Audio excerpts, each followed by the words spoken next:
have to say, I think that this presentation was for me the most exciting and riveting paper I've given at an academic conference, because moments after I began, in a room in which the blinds are shut and we're relying totally on the lights, we lost power.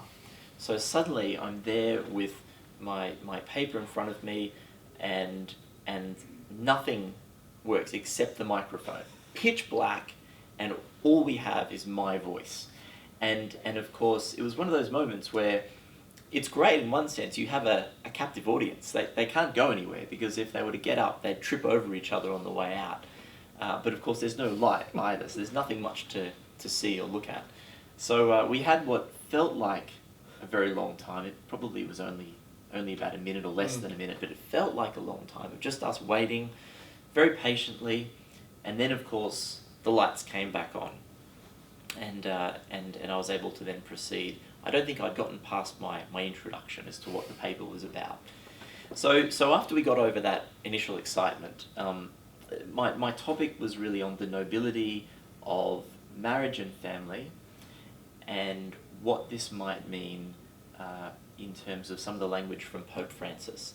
And specifically, I was taking up language that we see in the Vatican II document Gaudium et Spes, and looking at what that says about marriage and family, because it uses language of nobility, but understanding that in light of what Francis has been saying about the mission to the poor.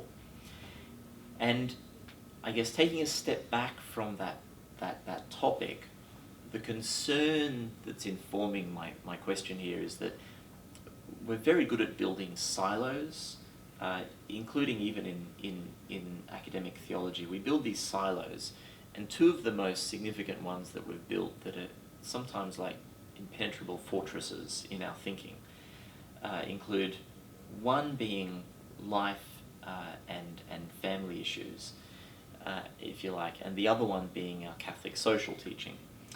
And we have two quite extraordinary approaches to these, which can be countercultural, can be counterintuitive in many respects.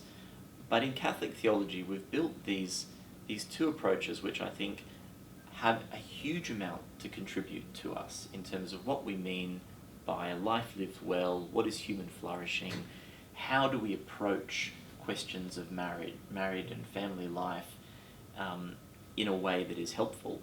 It seems to me that what we have in the Church's teaching on life and marriage, especially from the Second Vatican Council onwards, and built up through the interventions of figures like Paul VI, particularly John Paul II, and then alongside the Catholic social teaching, which we've had over 100 years of quite detailed teaching now, in the light of Pope Francis, what I want to say is that we can no longer think of these as two separate silos. We have to approach questions of married and family life in the same space, as it were, in which we tackle questions of social and economic teaching, and where that really hits the road. If you want to find a crisis, an economic or a social crisis, look to the dining room table. Look to the relationship between a married couple, between parents and their children, grandchildren, extended family. Look at who's welcome at the door and who's not. Look at what happens with unemployment in the home. What happens in all sorts of really quite serious poverty and deprivation, and how that cashes out, if you like, in the family home.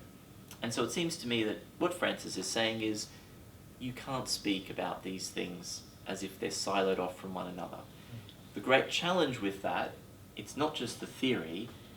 In very practical sense, it's actually getting Catholic moral theologians to talk to those who are specialising in Catholic social teaching.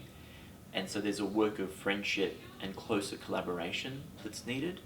But at the heart, I was putting forward something which I think is quite simple at this conference, and that is that we can't think of these issues as siloed off. We have to think of them in the same space. It's really one of the points that you raised in that paper too, which I think is worth nutting out a bit, when we hear family in our context, we so often think immediately of nuclear family. Do you want to unpack that a little bit? Because I thought that was I can't remember if it was a question from the floor or afterwards at one of the conversations around a meal, but I thought you answered that particularly well. Yeah, well, we'll see if I can answer it as well from memory. But one thing that strikes me is that when we have language from the church that talks about a Catholic and a Christian understanding of marriage and family, we have language which certainly privileges, in a very real sense, a complementary relationship between husbands and wives, without getting too prescriptive about what that might mean in every circumstance. But there's something at heart that's complementary about that. That children are a gift to be welcomed and loved, and that the family is a particular kind of relationship, and marriage is a particular kind of relationship which has a uniqueness. And so the church is invested in protecting it, in speaking well of it, in defending it at times. But the great danger we have, I think, especially in the West, is that when we say that, it's assumed that what we mean is the nuclear family, which I think that is actually a very banal, very flat, quite an uninteresting vision of what family life is. That you simply have a mother and a father with their children, and if you go and do a Google search on nuclear family, the likelihood is you'll have images of a mother and a father with no more than maybe 2 children.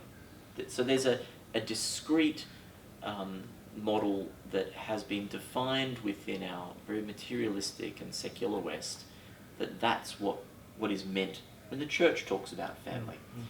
I actually think the church has a theology of marriage and family which is far richer and far more beautiful, because it is a model of relating to one another which is fundamentally open to the other. So when we talk about welcoming children as a gift, as a human person that is to be desired and received as, in John Paul II words, unique and unrepeatable in every circumstance. Each child is unique and unrepeatable. When we have that, we're also talking about a hospitality to the stranger, to the one who we don't know. And so the Christian vision of family and married life is one where the door is also open to others, to friends at the table, to those who might be a neighbour, might be a relative. Cousins and extended family are all to be welcomed into the home and welcomed at the table. So I actually think a defining feature of what we would normally in moral terms call very simply openness to life, I would try to fine-tune that a little bit further and suggest that it's about hospitality to the other. It's not just about life, it's about a flourishing of life in a community which is not closed in on itself, but is a community that is open to the stranger, open to the other, to welcome them in, to make them, in colloquial language, one of the family. And so I would want to put aside that nuclear family image and suggest that there's something profoundly different between that and a genuine Catholic approach to those sorts of questions. But it's one that, if we are comfortable with, we haven't quite understood, because it's actually meant to shake us out of our comfort and open ourselves to others in all of their suffering and all of their need, but not just to concentrate on the suffering, but to welcome them as an act of joy. And wasn't that, I mean, you could see a paradigm of that hospitality being in Bangalore as well. Absolutely. We felt very much part of the family. And you said, even though I had to race off the bus and get to the plane, you said the feeling of saying goodbye to people was the feeling of saying goodbye to family, really, wasn't it? Yeah, it was. And I've, in my own experience, I've only encountered that in one other kind of conference, gathering, and network. And in many respects, not just in academia, but in the church's life, we haven't always given a commitment in the way that we should to the notion that the church has that family aspect to it, that we're meant to be brothers and sisters, and we're drawn together by Christ, and Christ animates the whole thing in his spirit. So we have to learn that over and over again. But you're absolutely right. At the airport, after you had raced off the bus and were making your way into the airport past security, and we're all silently praying for you and trying to look relaxed, but actually feeling internally a little bit stressed for Dan there. We sort of we made our way off the plane, and we all had a bit more time because our flights were coming later. But at that moment, there was this quite genuine outpouring of farewell and making sure again that people had swapped phone numbers and emails to keep in contact.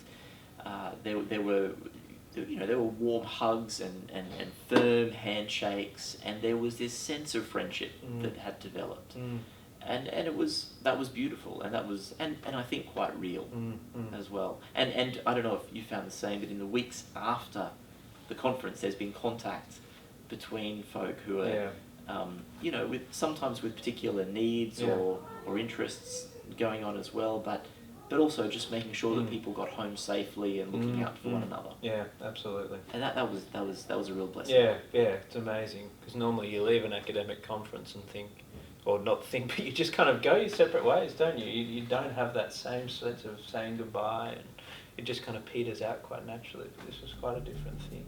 Yeah, it was remarkable. Yeah.